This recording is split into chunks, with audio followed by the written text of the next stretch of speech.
ವನ್ಯಪ್ರಾಣಿಗಳಿಂದ ತಯಾರಿಸಿದ ವಸ್ತುಗಳ ಬಳಕೆಗೆ ಇರುವ ನಿಷೇಧದ ಬಗ್ಗೆ ಕೊಡಗಿನ ಜನತೆಗೆ ಆತಂಕ ಬೇಡ ಎಂದು ಮುಖ್ಯಮಂತ್ರಿಗಳ ಕಾನೂನು ಸಲಹೆಗಾರರು ಹಾಗೂ ವಿರಾಜಪೇಟೆ ವಿಧಾನಸಭಾ ಕ್ಷೇತ್ರದ ಶಾಸಕರಾದ ಎಎಸ್ ಪೊನ್ನಣ್ಣ ಅವರು ಸಂದೇಶ ನೀಡಿದ್ದಾರೆ. ಇಂದು ವಿಧಾನಸಭೆಯ ಮೊಗಶಾಲೆಯಲ್ಲಿ ಮಾಧ್ಯಮದೊಂದಿಗೆ ಮಾತನಾಡಿದ ಪೊನ್ನಣ್ಣ ಅವರು, ಅರಣ್ಯ ಇಲಾಖೆಯು ಇಂತಹ ವಸ್ತುಗಳನ್ನು ಹಿಂದಿರುಗಿಸಲು ದಿನ ನಿಗದಿಪಡಿಸಿರುವ ಬಗ್ಗೆ ಮಾಧ್ಯಮಗಳಲ್ಲಿ ವರದಿಯಾಗಿರುವುದನ್ನು ಗಮನಿಸಿದ್ದು, ಇದರಿಂದ ಕೊಡಗಿನ ಜನತೆಗೆ ತೊಂದರೆಯಾಗಲಿದೆ. ಕೊಡಗಿನಲ್ಲಿ ಪಾರಂಪರಿಕವಾಗಿ ಮತ್ತು ಸಾಂಪ್ರದಾಯಿಕವಾಗಿ ಐಮನೆಗಳಲ್ಲಿ, ದೇವಸ್ಥಾನಗಳಲ್ಲಿ ಹಾಗೂ ಪೀಚೆಕತ್ತಿ ಮುಂತಾದ ಅಭಯಾರಣ್ಯಗಳಲ್ಲಿ ತಲಾಂತರದಿಂದ ವನ್ಯಜೀವಿಯ ಉತ್ಪನ್ನಗಳನ್ನು ಬಳಕೆ ಮಾಡಲಾಗಿದ್ದು, ಇವುಗಳ ರಕ್ಷಣೆಯ ಜವಾಬ್ದಾರಿ ತಮ್ಮ ಮೇಲಿದ್ದು, ವಿಚಾರವನ್ನು ಮಾನ್ಯ ಮುಖ್ಯಮಂತ್ರಿಗಳು ಹಾಗೂ ಅರಣ್ಯ ಸಚಿವರ ಗಮನಕ್ಕೆ ತರಲಾಗಿದೆ. ಸರ್ಕಾರದ ಮಟ್ಟದಲ್ಲಿ ಪರಿಹಾರ ಸಿಗದೇ ಇದ್ದಲ್ಲಿ ನ್ಯಾಯಾಂಗ ವ್ಯವಸ್ಥೆಯಲ್ಲಿ ಪರಿಹಾರ ಒದಗಿಸಲು ತಾವು ಬದ್ಧರಿದ್ದು, ಯಾರೂ ಕೂಡ ಆತಂಕಕ್ಕೆ ಒಳಗಾಗುವುದು ಬೇಡ ಎಂದು ಎಎಸ್ ಪೊನ್ನಣ್ಣ ಭರವಸೆ ನೀಡಿದರು.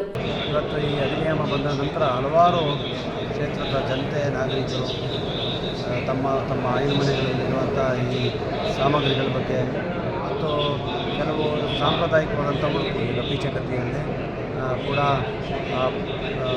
ವನ್ಯಜೀವಿಯ ಕೆಲವು ಪದಾರ್ಥಗಳನ್ನು ಅಳವಡಿಸಿ ಮಾಡಿದಂಥದ್ರ ಬಗ್ಗೆ ತಮ್ಮ ಆತಂಕವನ್ನು ನೋಡಿಕೊಂಡಿದ್ದಾರೆ.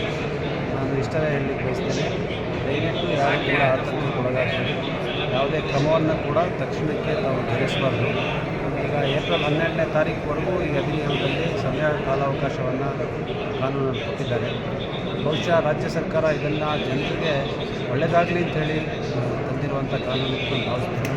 ಆದರೆ ನಮ್ಮ ಭಾಗ ಕೊಡಗಿನಲ್ಲಿ, ಹೆಚ್ಚಾಗಿ ಕೊಡಗಿನಲ್ಲಿ ಜನರಿಗೆ ಇದು ತೊಂದರೆ ಅಂತ ಆಗುವಂಥದ್ದು ಸಹಜವಾಗಿರುವಂಥ ವಿಚಾರ.